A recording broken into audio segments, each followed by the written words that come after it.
आज हम बिहार के ऊपर बात करने वाले हैं। जो हमारे बिहार में कई चेहरे हैं, जैसे एलजेपी, आरजेडी और पीके प्रशांत किशोर जी और जेडीयू। तो आज हम जो बिहार में चुनाव होने वाला है 2025 को नवंबर में, आज उसके ऊपर हम बात करें। तो हमारे साथ जुड़ चुके हैं सोनू बाबू। तो नमस्कार, मेरा नाम अभिषेक कुमार है। जनता का कुछ सवाल है जो हम आपसे पूछने वाले हैं। जी जी। तो हमारा पहला सवाल है कि प्रशांत किशोर कहते हैं कि बिहार की राजनीतिक जनता से दूर हो चुकी है। क्या उनकी जन सुराज यात्रा वाकई बदलाव ला सकती है? अच्छा सवाल था आपका।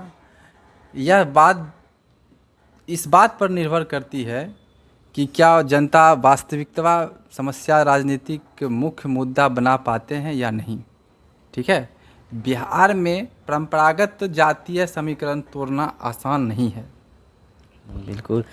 प्रशांत किशोर के आलोचक कहते हैं कि वह सिर्फ चुनावी राजनीतिक हैं, जमीन नेता नहीं हैं। क्या जनता उनकी नेता के रूप में मान सकती है?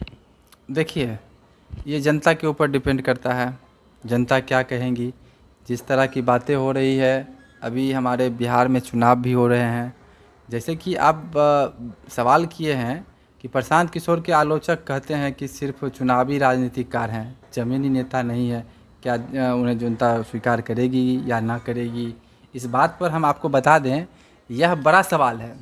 राजनीतिक जो होती है, ज़मीनी राजनीतिक और राजनीतिक दोनों में फ़र्क होता है। जनता सभी स्वीकार करेंगे जब पीके लगातार गांव-गांव जाकर जुड़ाव करेंगे। जनता को बताएंगे कि हम क्या चाहते हैं और उसके बारे में समझाएंगे, प्रचार प्रसार करेंगे। ये सीमित नहीं है। पीके ने राज्यों में चुनाव, कई राज्यों में चुनाव जीत दिलवाई है। जीत दिलवाई है, साथ में बहुत से लोगों के साथ मिले जुले हैं। जी मिले जुले भी हैं, जैसे प्रधानमंत्री, कई नेताओं से मिले जुले हैं। जी तो पीके ने कई राज्यों में चुनाव जीत दिलाई है। लेकिन खुद राजनीतिक में उतरना कितना जोखिमी भरा कदम है, आप जानते हैं? ये तो बहुत अच्छी बात है। ये आप जान ही रहे हैं, पीके जी जो हैं बहुत तरह के नेता को उन्होंने जिताया है। जहाँ की नरेंद्र मोदी हो गए, अमित शाह हो गए, कर्नाटका के जो मुख्यमंत्री हैं उनको हो गए हैं। जी जी। बहुत जोखिम है ये, क्योंकि यहाँ उनका परफॉर्मेंस वोट से मापा जाएगा। चुनाव जिताने में और खुद चुनाव जीतने में बहुत अंतर होता है। जी जी जी, कई कई राज्यों में जिताए भी हैं, जी जी जीत दिलवाए हैं। कहीं कहीं भी इनका ऐसा वोटिंग नहीं है जो हार हुई हो। जी जी। बहुत बहुत जगह सफल भी रहे और सब जगह सफल रहे हैं। जी, सफल ऐसा कोई से राज्य नहीं है जहाँ पे इनका जो जानते ही हैं, इनका बहुत बड़ा परचम लहराया गया था, इसकी स्ट्रेटजी थी। तो हम अभी पूछना चाहते हैं कि क्या बिहार की राजनीतिक में नीतीश कुमार, लालू यादव और बीजेपी के बीच प्रशांत किशोर को जगह मिल सकती है? वर्तमान समीकरण में जगह बनाना कठिन है। वर्तमान समय में जी जो जगह बनाना बहुत कठिन है। जी। लेकिन अगर वे युवाओं और पढ़े लिखे, तब तक वो जोड़ पाते हैं जो तीसरी ताकत है के रूप में उभर ना सकते हैं। जब तक वो तीसरी ताकत जब तक उभर के पैदा ना हो, उभर ना हो, उभरे ना, तब तक ये चलता रहेगा उनका कोशिश। कोशिश चलता रहेगा। जी। बिल्कुल बड़ी बात बोल रहे हैं आप। हाँ हाँ। नहीं तो उनको भी अभी जैसे बिहार में बदलाव के लिए बहुत सवालें उठा रहे हैं, ये सब। सवाल तो उठाएंगे। कंसल्टेंट्स जो होते हैं, जो राजनीतिक कार होते हैं, जो भी अपने नेता, नए नए नेता बनते हैं, उन पीके के बारे में जान रहे हैं आप? कितने पढ़े लिखे आदमी हैं। हाँ, पढ़े लिखे तो हैं, बिहार के नई चेहरा, पढ़े लिखे युवा हैं। युवा नहीं बोल सकते हैं। युवा ही बोलेंगे उनको। जी जी जी। हाँ, तो आपसे हम ये पूछना चाहते हैं कि जनता के लिए सबसे बड़ा सवाल क्या है? प्रशांत किशोर सिर्फ बदलाव तक सीमित रहेंगे या असल में सिस्टम बदलने की तरफ भी जाते हैं? यह उनकी राजनीति की ताकत असली, रखते हैं यह जो सिस्टम उनकी है ना, बदलने का। राजनीति की असली परीक्षा होगी। जनता अब भाषण नहीं, नतीजे देखेगी। और नतीजे देखना चाहती है। बिहार में बदलाव होना ज़रूरी है। जो भ्रष्टाचार से हम लोग का बिहार घिरा पड़ा है, उसको बदलाव देखना चाहती है जनता। बस। हाँ, तो हमें ये पूछना था, बीजेपी के सरकार में जैसे सरकार विकास का दावा करती है कि, लेकिन जामा जनता महंगाई और बेरोजगारी से परेशान है। आखिर जनता का गुस्सा वोट में क्यों नहीं दिखता? जनता को जैसे वोट में गुस्सा क्यों नहीं दिखता कि हमें इस नेता से परेशानी हो रहा है, तो हमें वोटिंग में दूसरे जनता को खड़ा करें? जनता को चुनाव के समय छोटी छोटी घोषणाओं को याद रखना रहता है और मुफ्त योजनाओं के लिए। हाँ, अगर युवा जाति धर्म से उठकर रोजगार, शिक्षा और पारदर्शिता पर वोट करेंगे, भ्रष्टाचार के खिलाफ वोट करेंगे, तो राजनीति का चेहरा बदलेगा और बिहार में सरकार भी बदलेगी।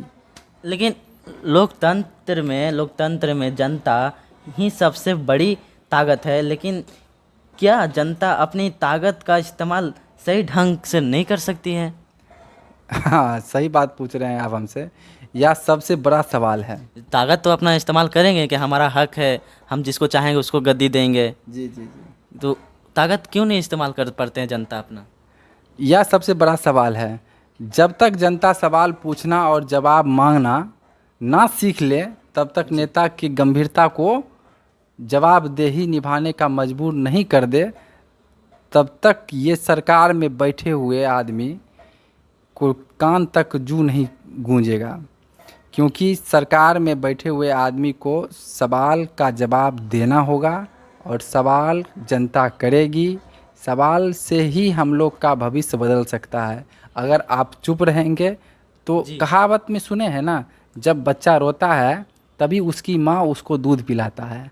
दूध पिलाने का उसकी माँ को अनुभवता हो जाती है कि मेरे बच्चा जो है रो रहा है, हम इसको अब खाने के लिए देंगे, पीने के लिए देंगे या दूध देंगे।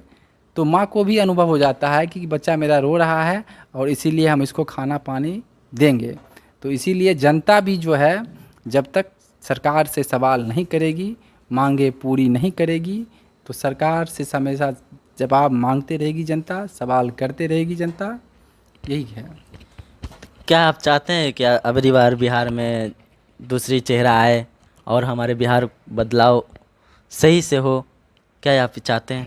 एकदम बिल्कुल चाहते हैं। बिहार में बदलाव होनी चाहिए और बिहार में बदलाव होनी ही चाहिए, क्योंकि 15 साल से हम लोग का जो सरकार है, एक ही चेहरा को नहीं देख सकते हैं। आप देखिए, एक ही चीज़ को आप घर में बैठे रहेंगे, एक ही चीज़ को, एक ही तस्वीर को बार बार देखेंगे, तो आपका भी मन थोड़ा सा लगेगा कि नहीं, थोड़ा सा दूसरा भी देखना चाहिए, हटाना चाहिए इस चीज़ को। आप घर ही बनाते हैं, घर में आप 15 साल रहते हैं, घर में जो एक चीज़ पड़ी हुई है और उसको नहीं हटा रहे हैं, तो मन के अंदर थोड़ा सा बदलाव होता है कि नहीं, इस चीज़ को थोड़ा सा यहाँ से हटा के वहाँ कर दें और इसके जगह पर दूसरा नया चीज़ ला के रखें। यही लोकतंत्र है। लोकतंत्र में बिहार में जातिवाद पे भी वोट चल रही है। हाँ, जातिवाद पे तो चलती, जातिवादी पे चल रही है, इसी कारण। इसीलिए यहाँ पे बदलाव होनी चाहिए। बिहार में बदलाव होना चाहिए, नया चेहरा होना चाहिए। नया चेहरा में प्रशांत किशोर सबसे बेस्ट है।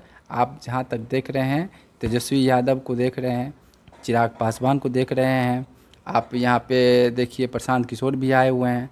अभी आप 100 में से उसको वोटिंग करने का जो निकलेगा, तो सबसे ज़्यादा जनता लोग जो है वोट प्रशांत किशोर पे ही डालेगी। थैंक यू आपसे सवाल करने के लिए। आप हमें टाइम दिए, इतना बहुत अच्छा लगा हमें। धन्यवाद। आपसे हम फिर मिलेंगे। आपसे कई सवाल हमें और है, लेकिन अभी हमारे पास थोड़ा वक्त नहीं है। लेकिन हम जनता से ये बोलना चाहते हैं, आप जाति और विवाद जाति सब छोड़कर एक नए चेहरों को अथी दीजिए, मौका दीजिए। हमें नहीं करे, आप पीको प्रशांत किशोर को वोट दीजिए।